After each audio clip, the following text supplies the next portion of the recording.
Israel Update with Gadi and Mike Duran.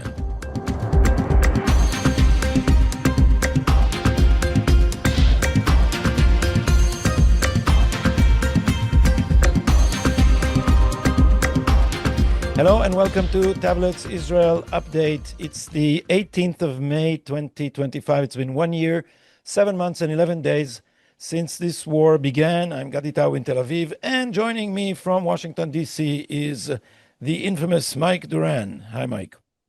Hello, Gadi. Infamous. Why am I infamous? We will have to wait and hear about that shortly.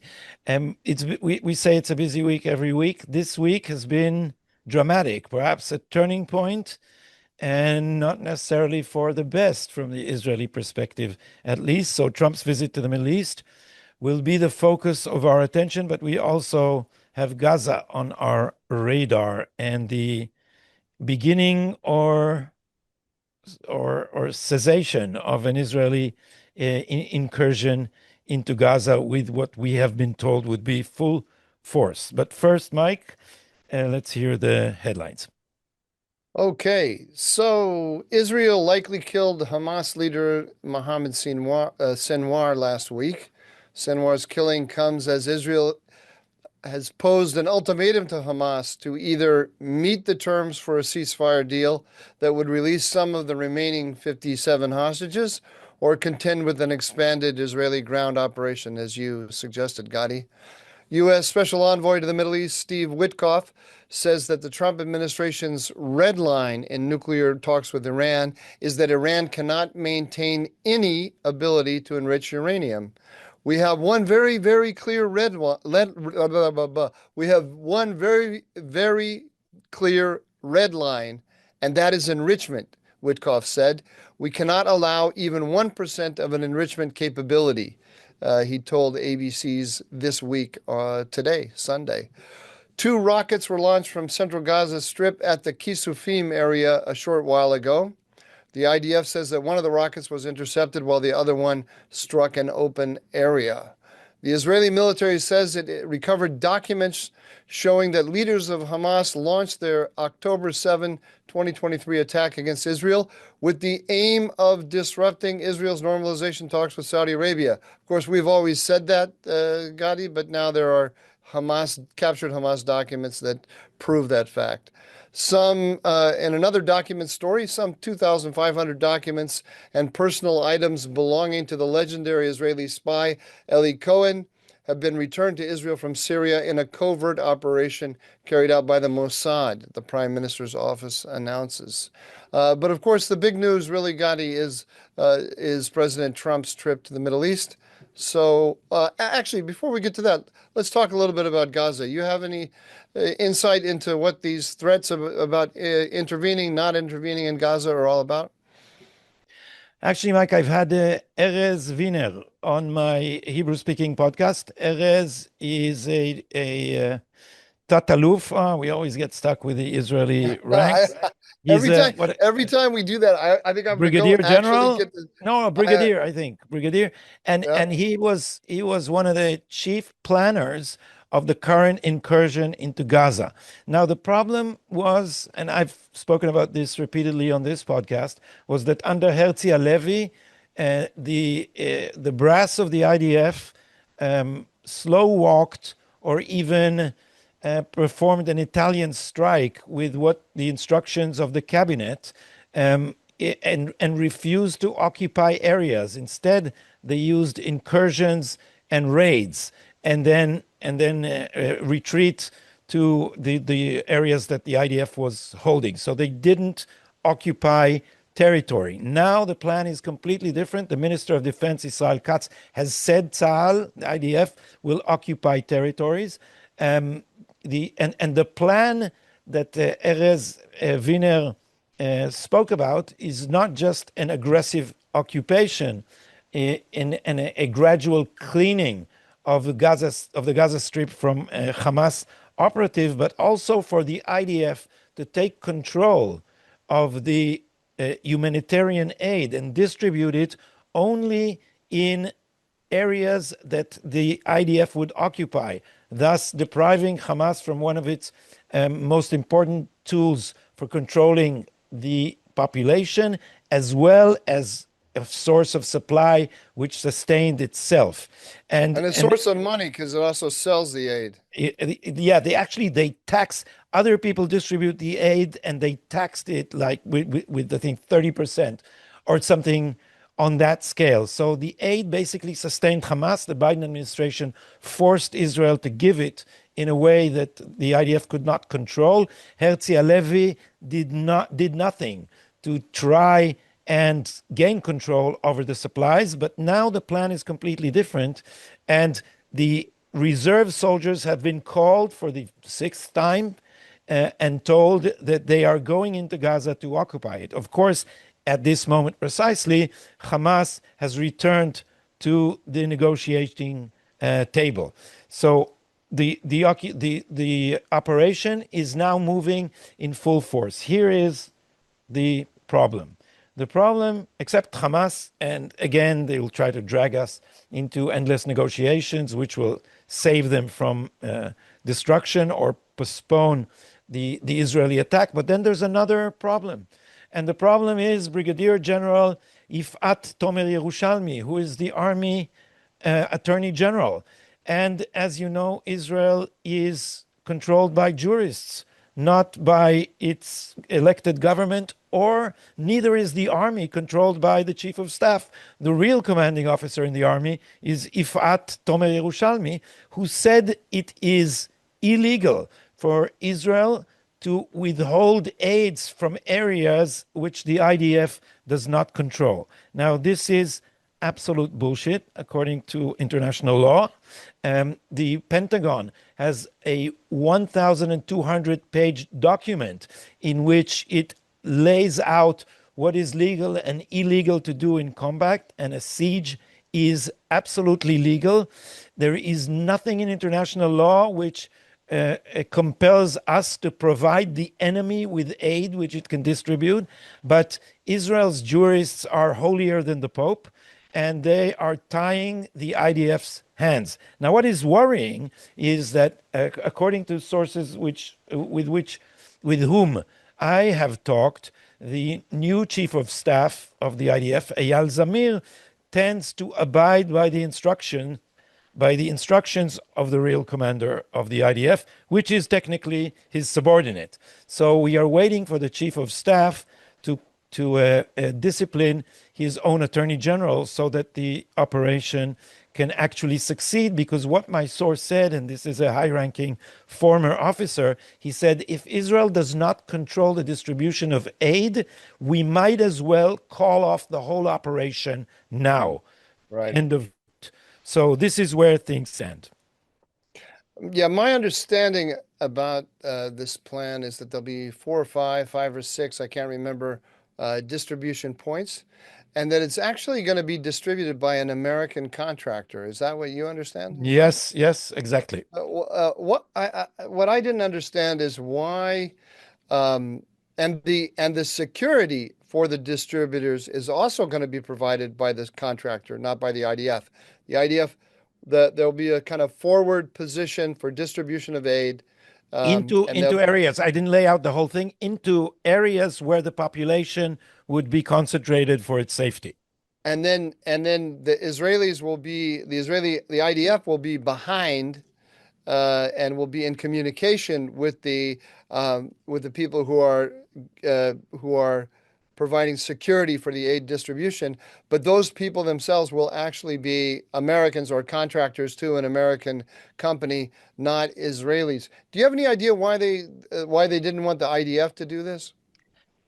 No, I don't. But the key to the whole thing is that this will be under Israeli control, in the sense that the areas in which the aid would be distributed would be areas which the Israeli forces can guarantee are not infested with Controlled Hamas by Hamas. operatives.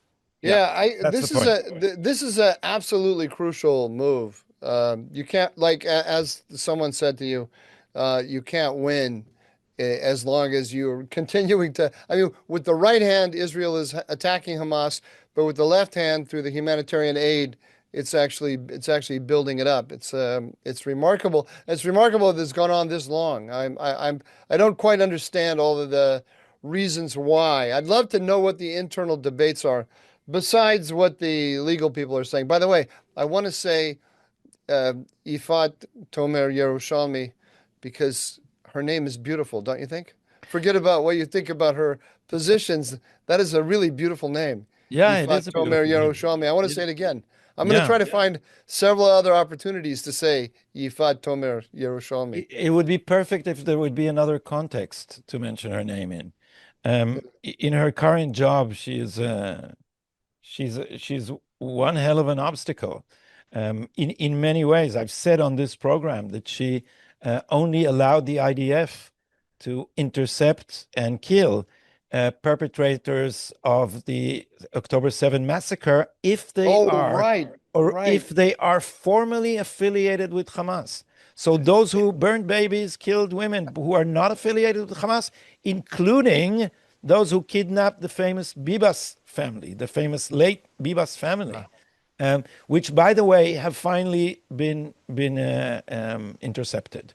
They've been intercepted because what the IDF was trying to do, given those weird restrictions by the Attorney General and her warped understanding of international law and the Geneva Convention, was to try to catch them in some other activity where you can intercept them for another reason.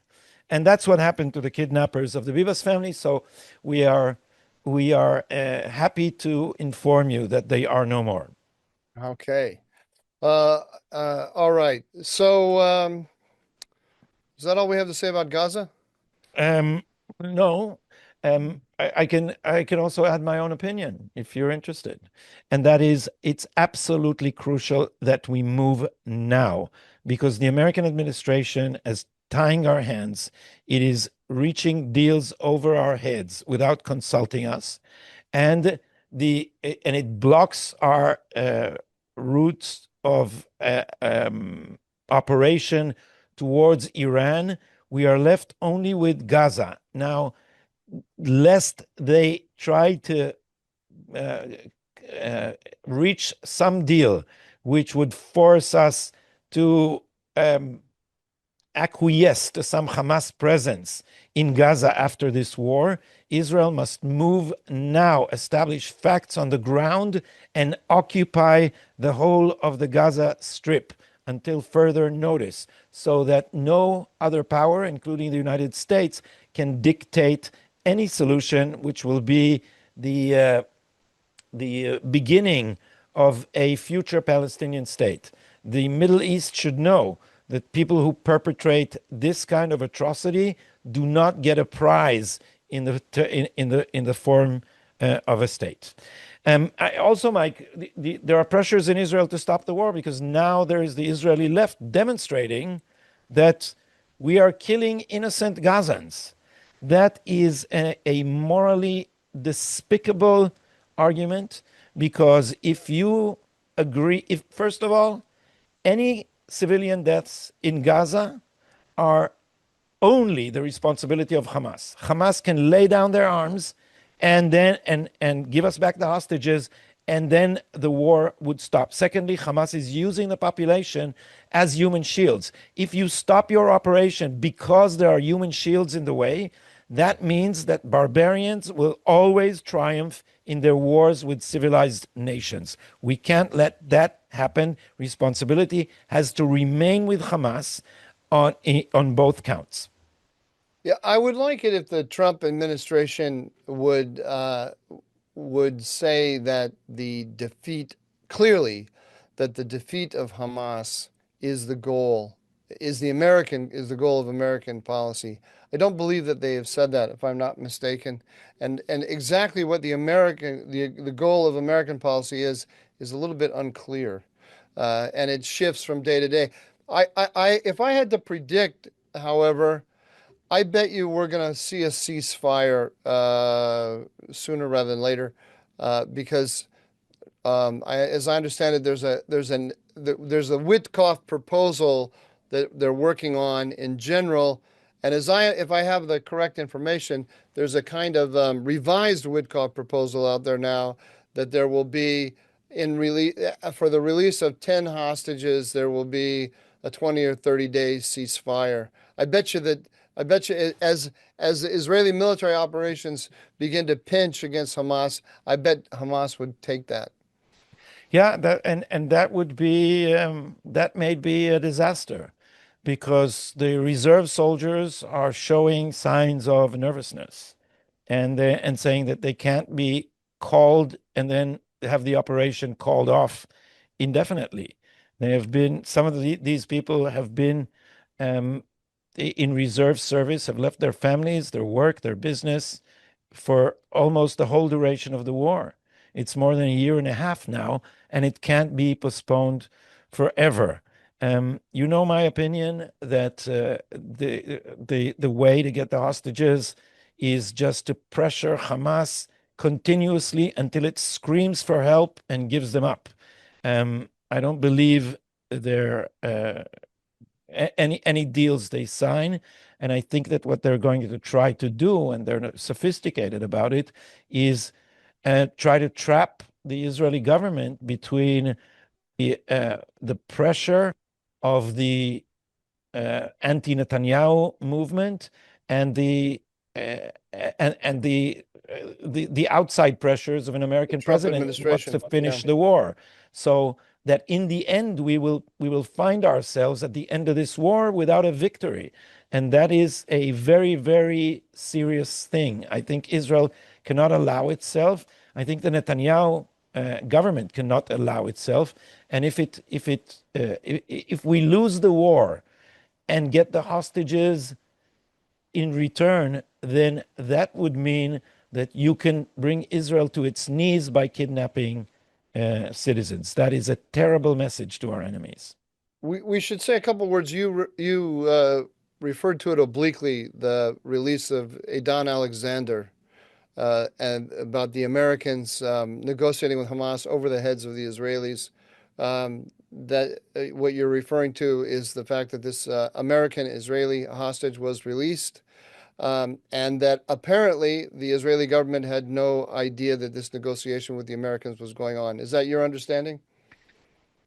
Yeah, and the repercussions here were serious because immediately the press here, which is, as you know, a leftist choir, jumped on this and started declaring that if you don't have an American passport, then nobody will save you. That is a way to badmouth the Netanyahu government, which is a despicable thing to say because the over 150, around 150 hostages were released by Israel, whether in a deal or by military pressure. But you see the anti-Netanyahu bring them home now movement and Hamas operating in tandem. You know, Hamas releases footage of hostages crying for help on Saturday evenings when the Kaplan demonstrations are on. Right. And they repeat the same message. Hamas dictates to the to its hostages to say on camera that it is Netanyahu's fault, that if Netanyahu would only want, they would be home, and so forth. And then the Kaplan people are repeating it because, in a sense, their goals are the same. The goal is to undermine the right-wing government The goal, yeah, and the goal is also to get a ceasefire and to get a ceasefire that will undermine and finish the war Netanyahu. without an Israeli victory, Yeah, because that would yeah, topple finish the Netanyahu. war with a draw, which would be an Israeli defeat, which can be laid at the hands of the Netanyahu government. Um, of course, the hostage families, and there are many people who just want to see the hostages released. They're not thinking about this strategically, just about the outcome of um, the effect on the lives of the hostages. Okay, should we move on to Trump and the Middle East? Sure. So what is Uh, going on, Mike? Has Trump turned his back on Israel? well, let's lay out quickly why there is a widespread concern in Israel, or a sense of having been downgraded. Yeah. And let's list there are reasons for this. One is the the Trump-Iran negotiations. That was not those were not that was not Prime Minister I see that I somehow I held my thumb up. Oh, it's gone now, and the Yeah. And Zoom's showed thumbs you up asking for for a a question or something. yeah, Yeah, asking for permission to speak, which you don't need on this program. most usually I don't need it. The so he ignored, or overrode Prime Minister Netanyahu's advice about how to proceed with Iran, and that was upsetting, I think, to a lot of people. Then there was the we just discussed. Is it a? I only read it in English. I haven't read his name in Hebrew. Is it Edin Alexander or Adan? How do you say his name? Idan Idan, Alexander. Idan, Idan, Idan Alexander. And then the release of the hostage. So this hostage negotiation with Hamas is going on without the Israelis knowing it. There was the decision on the Houthis. And just before President Trump went to the Gulf, he announced a ceasefire with the Houthis, but the Houthis responded by launching ballistic missiles successfully at Israel. So that clearly the Israeli Houthi conflict was not part of the American negotiated ceasefire. Then, of course, we have the trip. The trip did not include Israel on the destination as one of Trump's destinations, giving rise to the feeling that Israel had been sidelined or downgraded in importance. And finally, there's also just the Gaza. The Gaza negotiations, there's reason to believe that the Israeli government and Witkoff are not on the same page on the negotiations about a ceasefire. So all of those things together. Have I missed anything? I feel like maybe I missed something in there.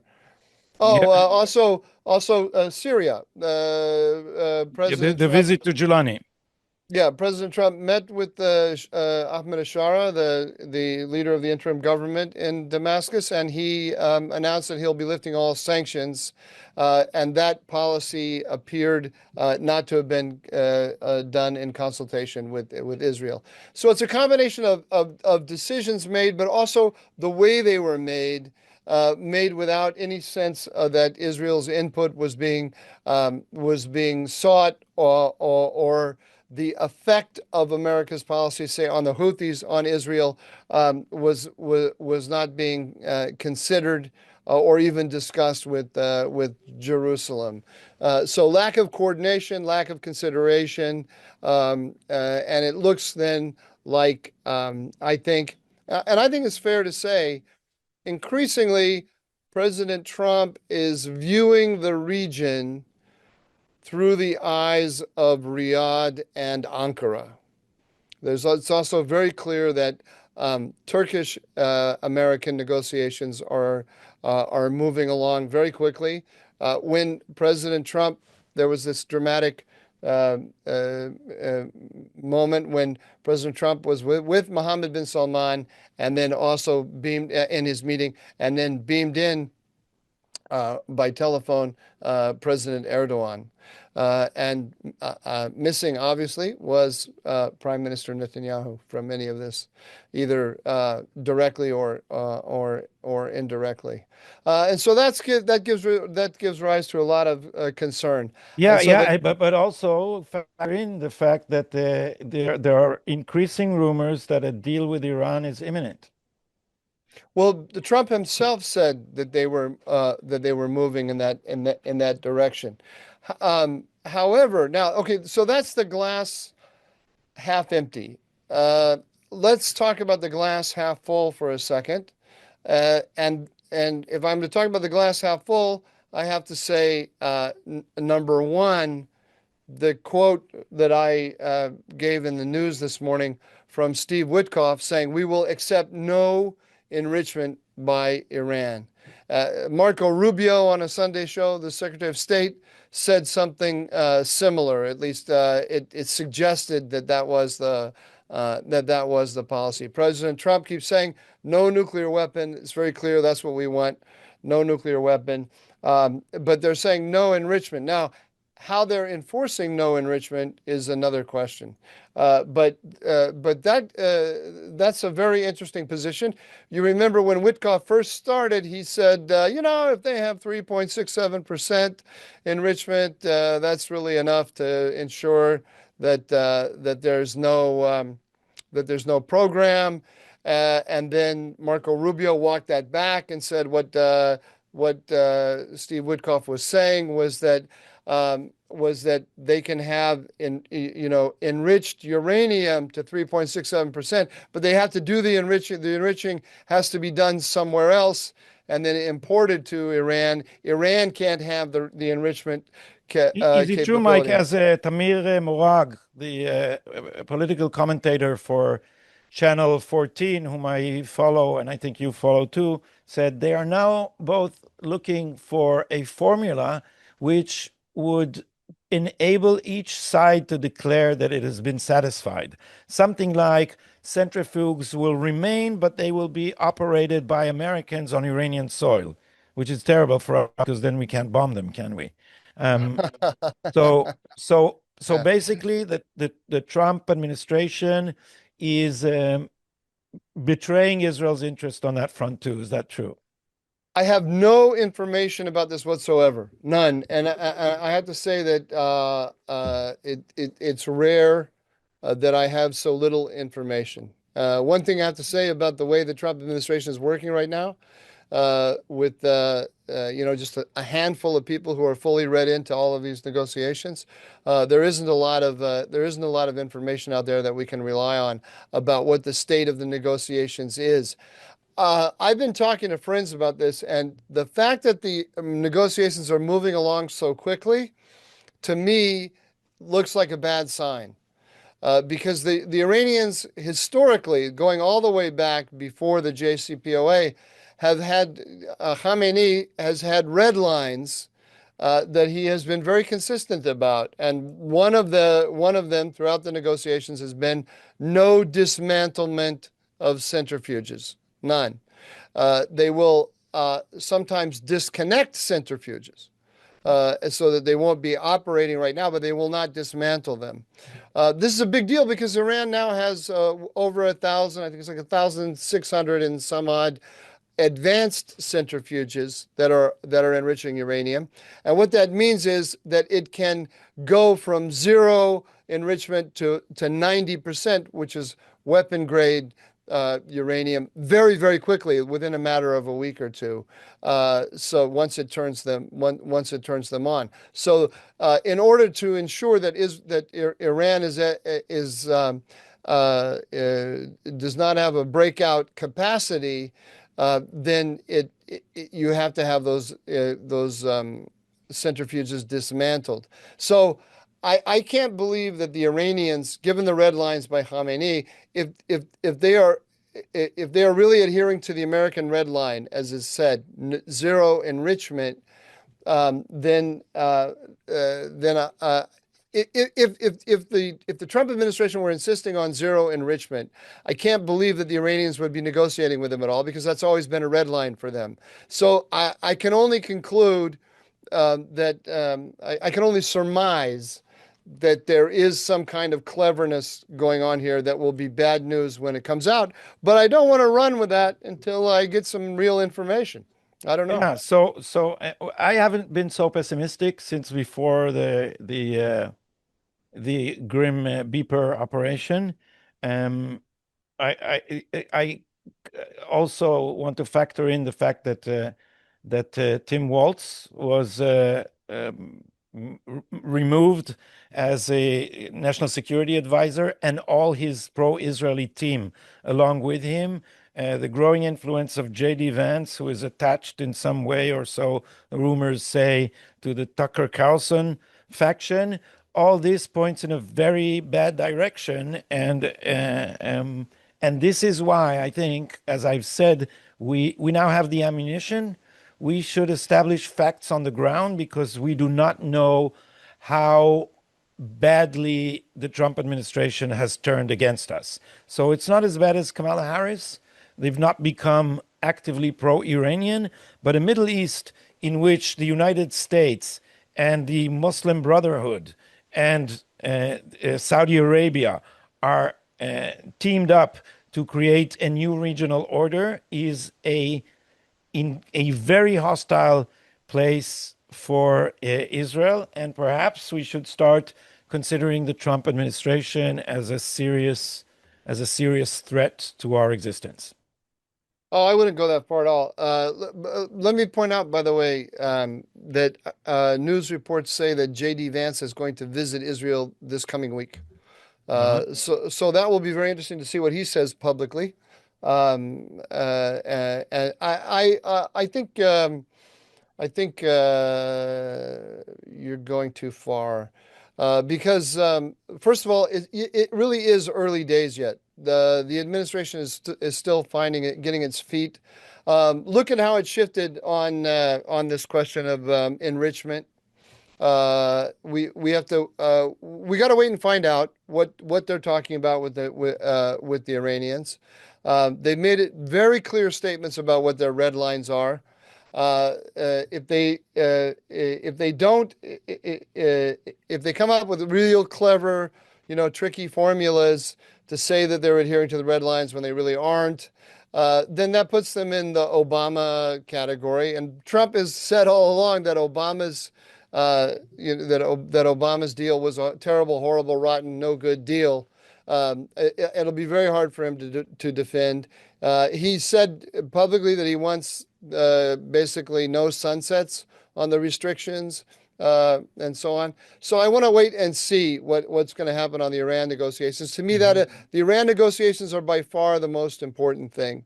Uh, the restrictions on Israel in Gaza, I think, are primarily coming from Israel itself rather than from the United States. I mean, the whole question of the hostages is the issue that ties the hands of the Israelis military more than the Americans. Because if we're looking at the glass half full, Donald Trump lifted the arms embargo, that the de facto arms embargo that Biden placed on the Israelis. And he has also, given basically a green light to Israel to do what it needs to do in order to ensure its security. Look at the killing of Mohammed Sinwar. I don't consider the cab drivers to be the authoritative interpreters of the news, but they are a barometer. I just took a cab ride and got an ear. If you're Tom Friedman, then they're everything. Yeah, uh, and I just got an earful, a lecture of how you should never trust America. So this is this is uh, this is the mood on the streets. Uh, People feel that we have been stabbed in the back.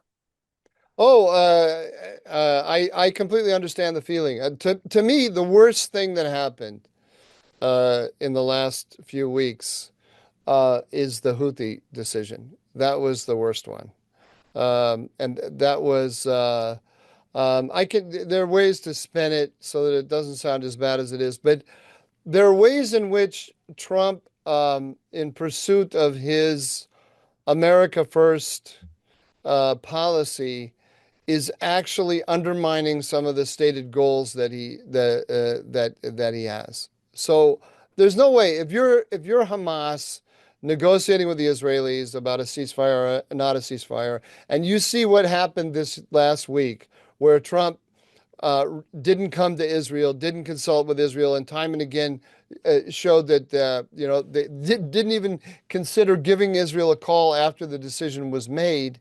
Then you can only conclude that the United States is moving away from Israel and that you have more room to maneuver and you can harden your position. Same thing with the Houthis. Absolutely the same thing with the Houthis. But the Houthi attacks on Israel embarrassed Trump. Maybe not greatly, but this happened while he was in Riyadh, and he would find I think he's also going to find that the Iranian position was hardened by what he did. Remember, he famously already tweeted or put out in a Truth Social posting that he was going to hold Iran directly responsible for the attacks of the Houthis. That never happened. And in fact, he didn't hold them responsible, the Iran responsible at all. I guarantee you that in Tehran they're giggling about that. There's no doubt about it. So he's made the Gaza deal that he wants, and he's made the Iran deal that he wants harder to achieve because of this very how should I put it? Poorly executed and poorly executed America First policy and very narrowly conceived. Yeah, we're asking ourselves whether Israel should also search for an opportunity to strike at Iran, not necessarily the full blow against the nuclear program, but at least signal that since we are not parties to that deal, we do not accept a any deal that will not guarantee that Iran doesn't have a nuclear weapon. So it doesn't have to be something that would embarrass the Americans directly, but fires happened recently in Tehran. Um, Facilities can break down, things can happen. The oil refineries can suddenly experience fires. A lot of things can happen. So um, you know it as we've discussed repeatedly at how Netanyahu signaled that he won't accept Biden's red lines. Is it time for Israel to signal that it would also not accept Trump's red lines? Uh, let's just put it this way. One, uh, Prime Minister Netanyahu historically has been um, has been very, very careful about covert operations in Iran. Uh, the he signaled that he wouldn't accept Biden's red lines when he killed Nasrallah. He signaled that he wouldn't accept them when in some of the targeting after Iran hit Israel with ballistic missiles. But he was still very cautious. So I wonder if he Well, is. we took out Hania, allegedly. We took out Hania in Tehran, and there was a fire last week somewhere in some important facility in Tehran, which I also think is not just Could be, a, could a, be. a a malfunction of The some. only way to the only way to stop the Houthis is to actually disrupt the supply of ballistic missiles to them. I mean, it's very hard to unless you can actually decapitate the Houthi movement, which We should start burning their cut fields. You know, tell everyone, tell everyone. Some people here. Oh, I made a mistake. I made a rookie mistake, a broadcasting mistake. Is that I said I can't remember what it was in our last podcast that our audience doesn't know something, and people got very annoyed with me. Said, "What kind of idiot was I to think that they didn't know?" I was about to say, not everyone knows what khat is, but a in the gut in Hebrew. in the small in the very minuscule chance that there is one listener out there who doesn't know what khat is, why don't you tell them? It's a plant that has an intoxicating and arousing effect on people who chew it, and so you sometimes see Yemenites and it's like vodka in Russia. They all chew cuts, and 40% of the irrigation goes to cut field. Did you know that? Cut fields, Mike. Did you know that? I did, and in fact, khat is also not a narcotic in Israel because of Yeah, the because we have the Yemenite because Jews. the Yemenite Jews It's actually have very, very narcotic. the Yemenite Jews have little huts in their backyards, and they sit there in the afternoon and they chew khat Or at together. least the old ones do. The old ones do, And yeah. and uh, and and Israel didn't want to deprive them of that. But this is the national pastime, and it's a serious thing. So I've heard suggestions because the Hodeida port has been hit by the Saudis, by Israelis, by the Americans, by the British. It's been hit repeatedly. Hit the Apparently, it drugs, hit doesn't the stop drugs. anything. But I think Yeah. they also grow it. They grow it over in Ethiopia or Somalia or wherever. So you can also just bring it over by Oh, yeah, boat. but since 40% of the irrigation goes to that in Yemen, where there is also starvation, then this is a top priority for them. And if you start hurting them there, it might be a better thing than disrupting their shipping. I mean, more effective. But let's go back to the context, Mike. So you're saying the leverage is to stop the supply of ballistic missiles. How? Oh, well, no, I was just thinking about the idea of targeting. If you wanted to target something in Iran and you wanted to claim to the administration, at least plausibly, um, that you weren't trying to scuttle the U.S. Iranian negotiations. I mean, it's a very dangerous thing to do while they're in the middle of these negotiations to go scuttle them directly like that. But since the United States has said that Israel is on its own to deal with this, to deal with the Houthi problem. And since Donald Trump himself said that Iran should be held directly responsible for the Houthi problem, maybe Israeli policy should actually hold Iran directly responsible and hit the ballistic missile factories and the drone factories in Iran that supply the Houthis. Those same factories are also supplying Russia with the drones to attack Ukraine and so on.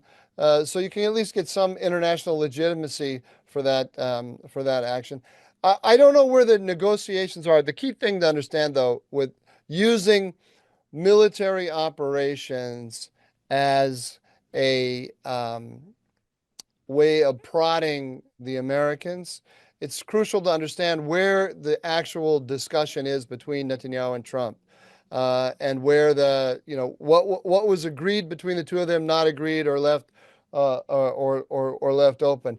I don't think that Prime Minister Netanyahu wants to make Donald Trump feel that he was betrayed by Netanyahu. I think it's dangerous Yeah. because Israel is dependent on the United States. It's dependent.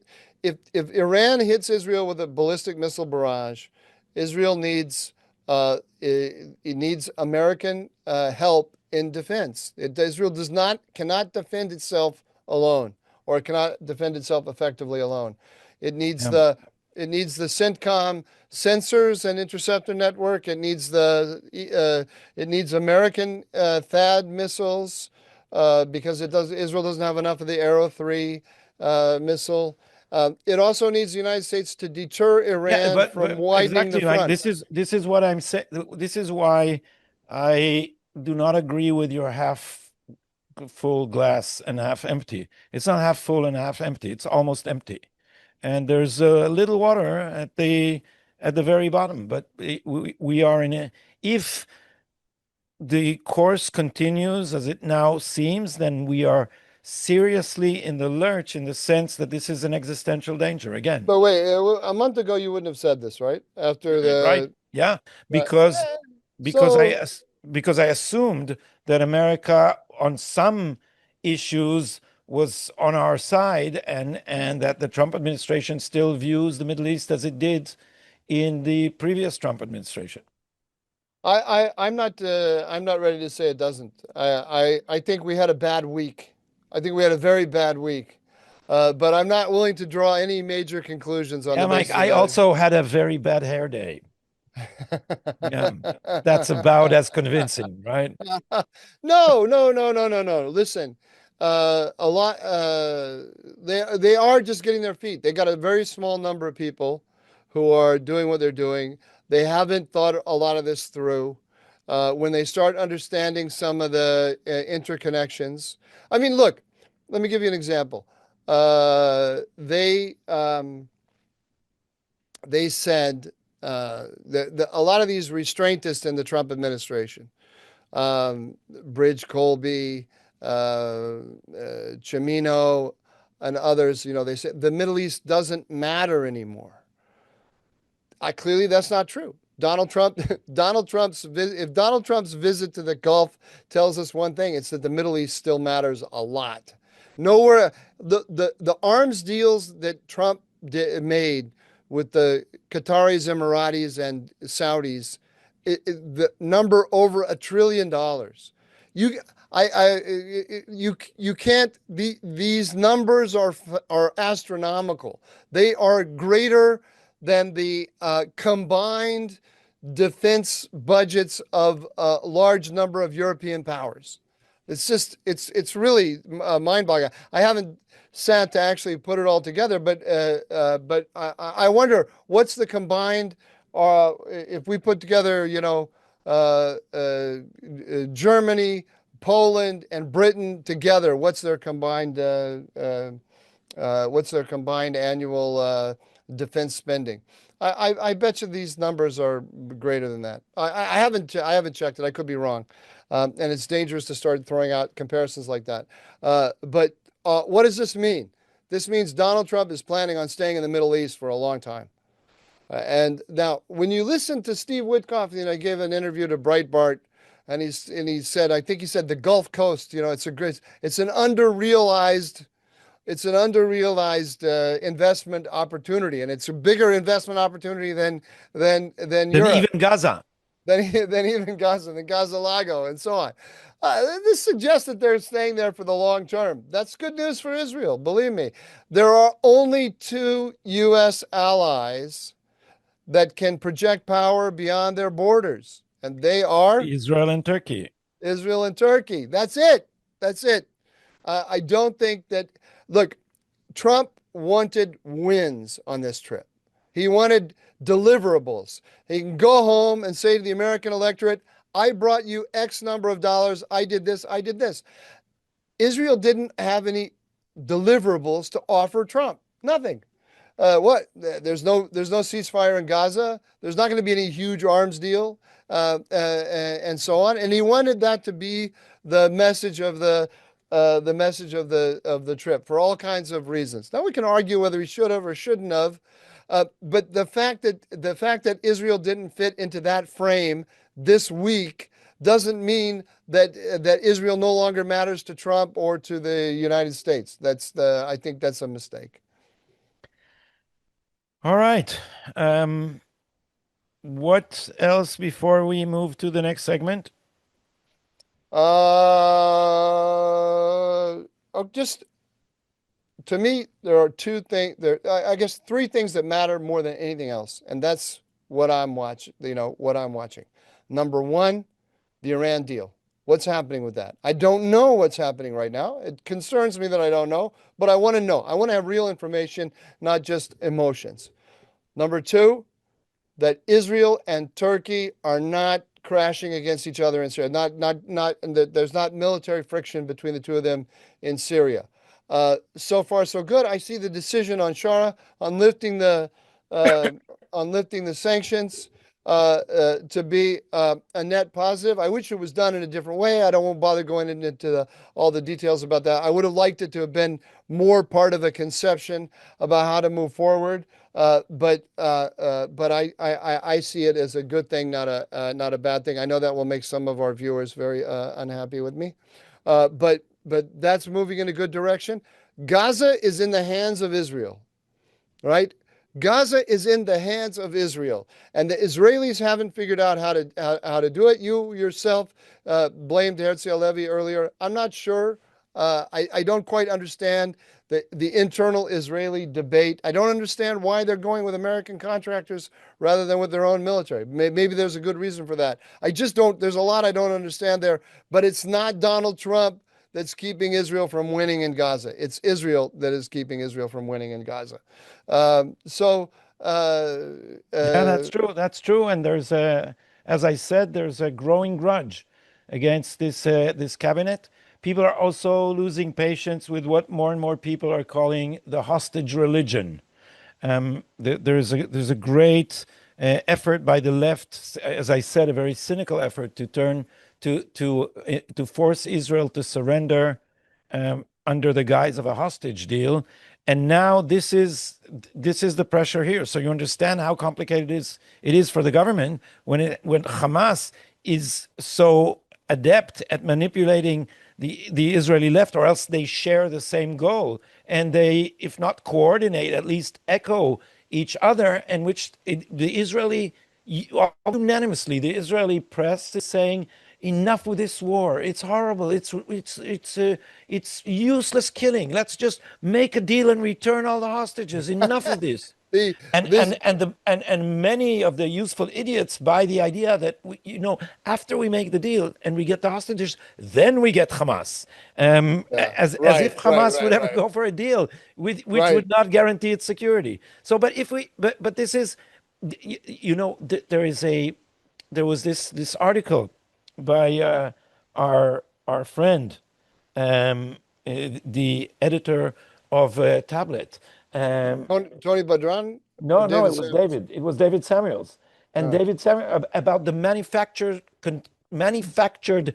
illusion of consensus under Obama, where the administration says that girls can be boys and boys can be girls, and then all the experts repeat it, and then it's repeated on Twitter, and then the press says it, and then a bewildered public says to itself, "Well, if everybody says so, who are we uh, to disagree?" And it and is. this is It's what's happened. remarkable. It's remarkable. Yeah, And, that's and this is and this is what's happening now in Israel, because people are saying, What are you talking about? Finishing the war? This are you are going to agree to the re-emergence of a Nazi regime in our on our borders? So it's like the transgender stuff in America. People. The press is creating the illusion of consensus where there isn't. The polls keep supporting this, and that's amazing because the polls are asking you, do you agree to the reemergence of Hamas as a an independent state on our borders in return for the hostages? They say, do you agree to the end of the war in return for the hostages? And then, wink, wink, we'll go back to the war later, as Benny Gantz would say. We can continue the war 2 years from now, and so if you phrase the questions this way, then you get a different result than when you actually say what the price is. And right. and the indications are, our friend Abu Ali Express. Yeah. This is the Israeli famous, the largest the largest telegram channel in Israel is by this former intelligence officer who's running a great Do we know? operation. Do we know for sure that he is a former intelligence I think we officer? know who he is. It was in the press. Yeah. Oh, was it? Yeah. Yeah, Okay. yeah, we Yeah. know, we A know, very we know, impressive guy. we Huh? know him by name, but he doesn't like his name mentioned. Okay. So he conducted an impromptu survey among his 500,000 followers, and it was, that's not a real scientific poll, but he said, "Tell me if you vote for the opposition or the coalition, and then choose if you agree to ending the war at this price."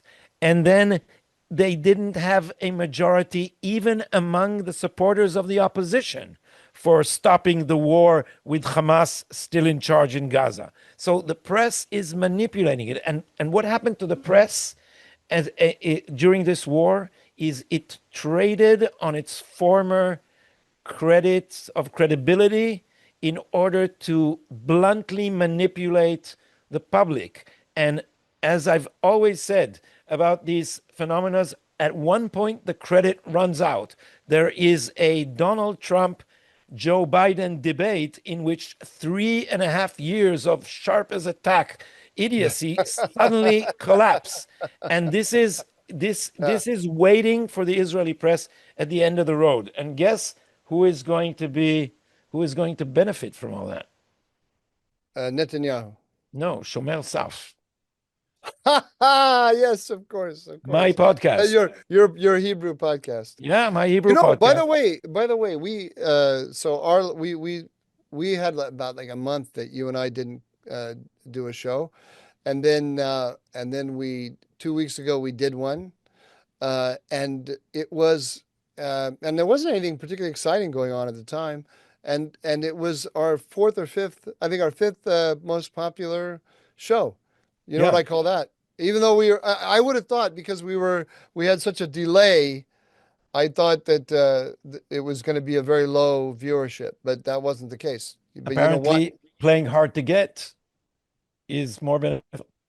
I don't think so. I don't think so. I think No, it's the no, my I Hebrew think it's podcast the appear. I think Oh, it's the but Carolyn I think it's the Carolyn Glick effect.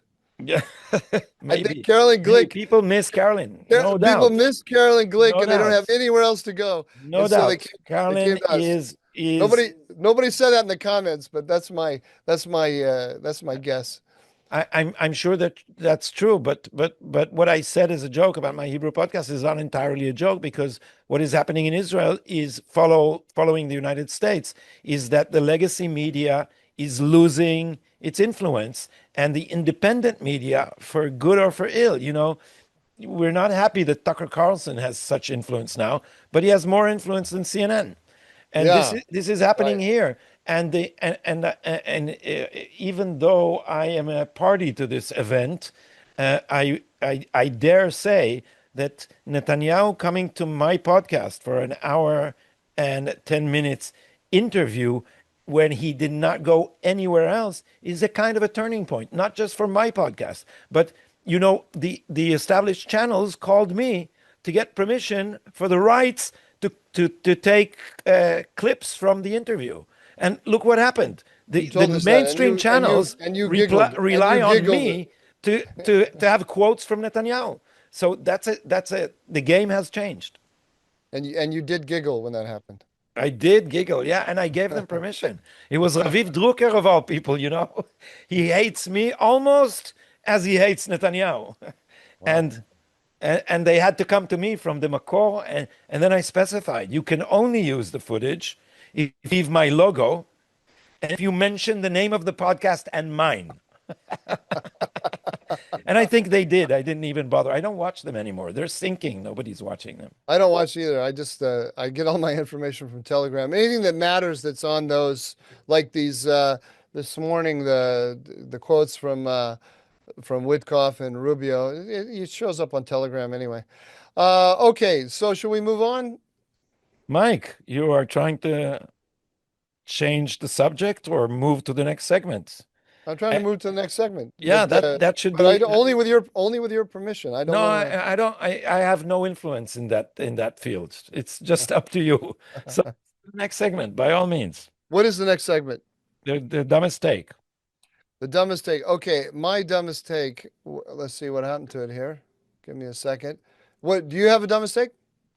Yeah, it's not a funny one, but I do have a dumbest take. I don't know that mine is funny either. Mine is another anti-Semite. This guy martyr made Daryl Cooper. Oh yeah, Uh, he, Tucker's buddy. yeah, Tucker's, but the guy that Tucker said is the greatest, living historian or something Let, like that. let, let me just remind our viewers that this is the guy that still can't figure out who was the bad guy in World War II. He's still deliberating whether it was Churchill or Hitler.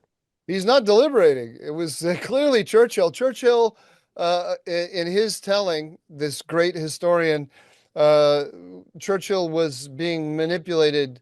He was the puppet of Jewish financiers, and as their puppet, he went and tricked the United States in getting involved in Yeah, World War the guy's II. a genius. Yeah. All right. So Martyr Maid. I'm looking for my glasses. Pardon me. I've lost them. Oh, here they are. Okay, so here, Martyr Maid has a tweet in which he says, Martyr Maid being Daryl Cooper, that's his Twitter handle. Trump should call a summit with Turkey, Jordan, Saudi Arabia, the UAE, Qatar, Egypt, Iran, Lebanon, and the Palestinian Authority and Hamas.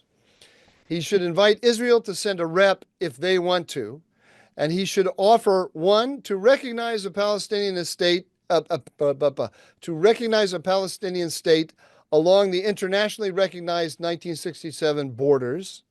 Two, to begin immediate aid shipments to Gaza. Three, lead a cooperative effort to rebuild Palestine and Syria.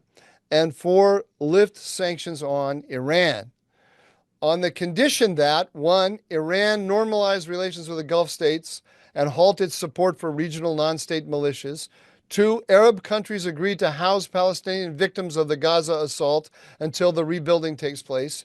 And three, Hamas agrees to demilitarize, recognize Israel's 1967 borders, and participate in Palestinian politics in an ordinary way along the lines of Sinn Féin IRA.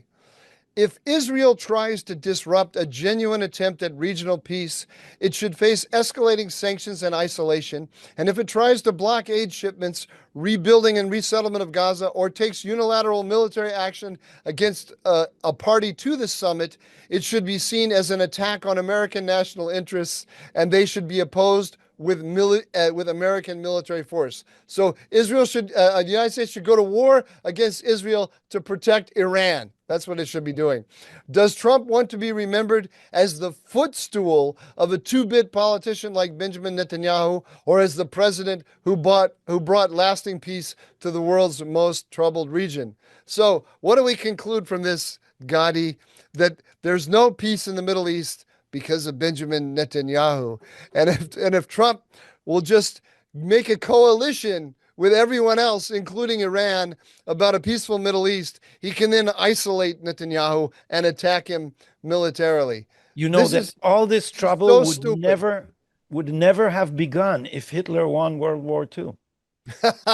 Everything would have been peaceful. Yes, you see, it's Churchill and the Yeah, Jews and the repercussions of that, because after the Holocaust, the Holocaust didn't happen. I forget. Sorry, I'm sorry. yeah, I, I yeah. That was that. Yeah, Martyr made Daryl Cooper had an explanation about the Holocaust too. It was just that they, they you didn't know, have food, so they didn't. Yeah, they didn't make enough. They didn't plan for what to they do. were stuck with all these refugees, and they didn't know what Yeah, to do with them. So they yeah, sent them to the shower, and then something happened to the pipes. yeah. It's They something like leaked that. Yeah, gas for some yeah, reason. yeah. It was just bad planning. Yeah. Bad planning. Yeah. Okay. So my dumbest take on the news is an article in Ynet by Ronen Bergman, for whom I have no love, who says that after a series of conversations with seniors official in the security establishment, in the army, and in intelligence in the last 2 weeks, the conclusions are grave. The IDF is in a war that it doesn't not know how to achieve the goals of. And this is part of the press campaign to stop the war. The press is an arm of the left and the anti-Netanyahu demonstrations. And as I was reading this, I got a text from a friend of mine who was quoting the interview that I did with Erez Wiener, whom I quoted in the beginning of this show as one of the planners of the new campaign to eradicate Hamas. And the quote was that Erez Wiener said the way he convinced the cabinet is that he brought them to speak with the commanders of the brigades, is it? Khativot? Brigades, yeah, of the brigades from the Gaza division. And after they looked their white in the eyes, these commanders said, "We're ready to fight and win, just give us the orders." So while the press is creating this defeatist mood of despair, the actual commanders on the fields are like attack dogs on a too short leash. They just want to be unleashed so they can finish the job. So the mood in the IDF is completely different than the lies in the press. Of course, one of the things that he says is that Ronen Bergman is that the IDF leadership has always wanted to just doesn't think that the war is winnable and thinks that there's a hostages for ceasefire deal ready to be had, and it has been in favor of this all along. Yeah. By the way, when you talk to people in Israeli intelligence about Ronen Bergman, I mean, I don't like to attack people personally, but let's just put it this way: his Be reputation careful as a because he sues people, you know? You know he's suing me. Do oh, you know he's that? suing you. He's Yeah, suing me. He's suing. yeah, It's a ridiculous suit. I'll report this in detail here, but it's how do you say hashtaka? Silencing. yeah. I consider it a silencing defamation suit because he has no case. I don't think he has, but I've criticized him repeatedly, and he thinks this will make me shut up. And apparently, he doesn't know me very well. You're like, It will not achieve the desired effect, Mike. I have no doubt about that. You're primed for intellectual conflict. Like it's like you're that's why God put you on this earth. Yeah, but I Uh, like to do it vis-a-vis intellectuals, not Ronan Bergman, but well, or let's journalists, just put it this way: without reference, without the, I don't feel without like dealing reference with to Ronan Bergman. without reference to Ronan Bigman. It is easy to hide a lot behind a top secret clearance. You know, you can the intelligence communities do it all the time. They hide they hide uh, ineffectiveness and they hide inactivity behind a behind a top secret clearance, and you can shape the story however you want to shape it when you're dealing And with then mention secrets sources that are clandestine. that are clandestine. You can there's a lot of room. There's a lot of room for one of my favorite books about intelligence work is Ashenden, the Secret Agent by Somerset Maugham. And there's a whole chapter in there about a spy making up everything. It's very easy. The same what what's true for spies, their ability to make up stories. It's also true for people who write about spies to make up a Yeah. lot of stories. But since you mentioned Somerset Maugham, did you know that I discovered only recently that my absolute favorite Damon Runyon quote was an invention of the Israeli translator?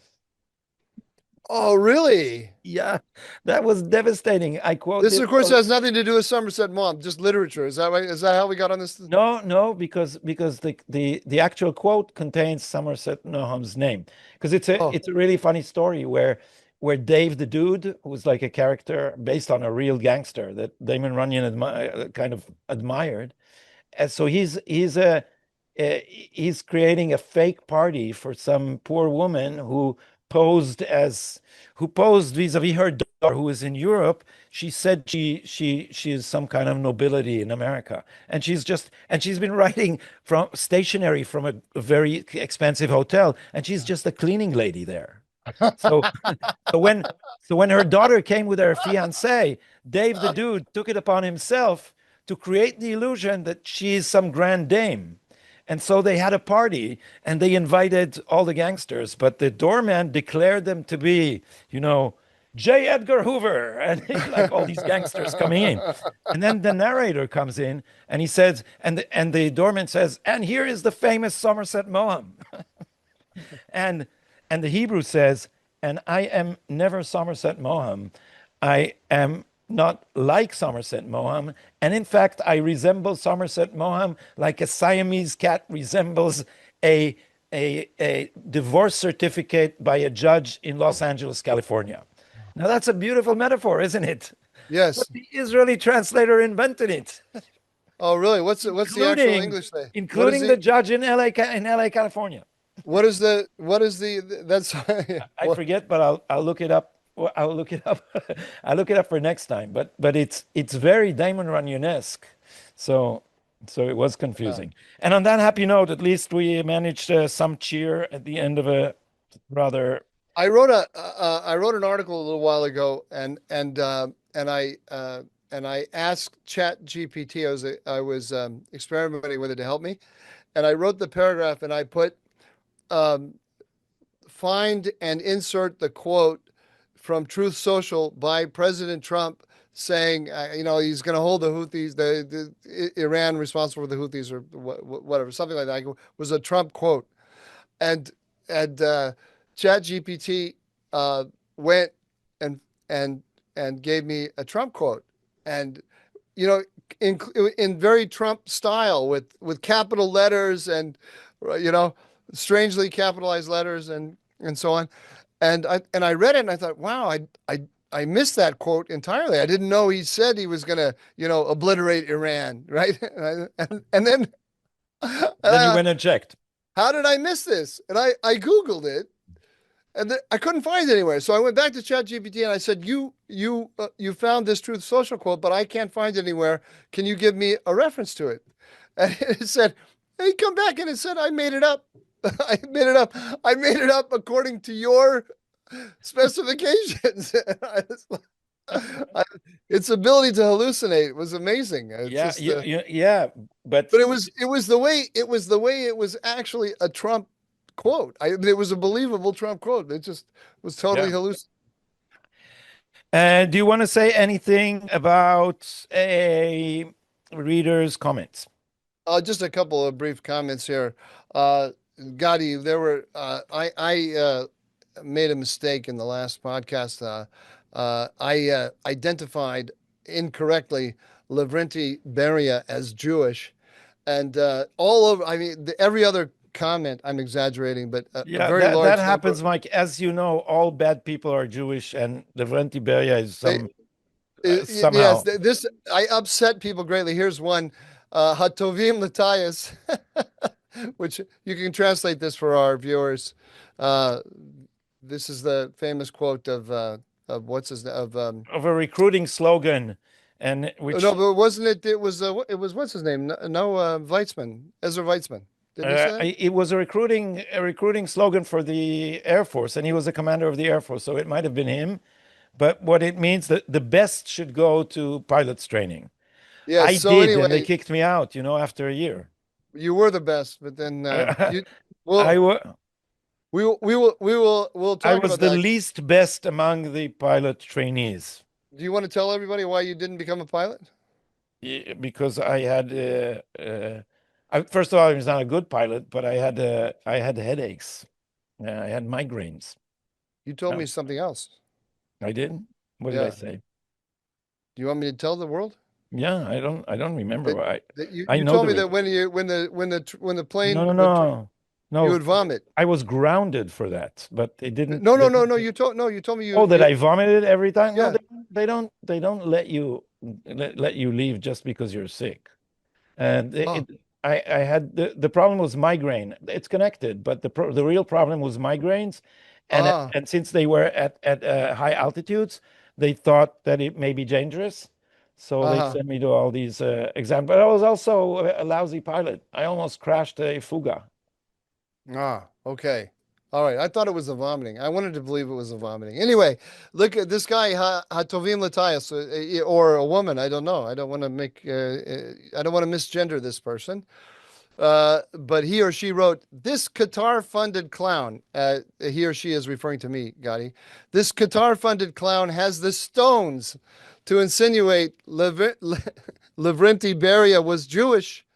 I didn't insinuate, I said it incorrectly. Holocaust scholar Yehuda Bauer of blessed memory repeatedly emphasized that Beria was one of the worst anti Semites who influenced Stalin.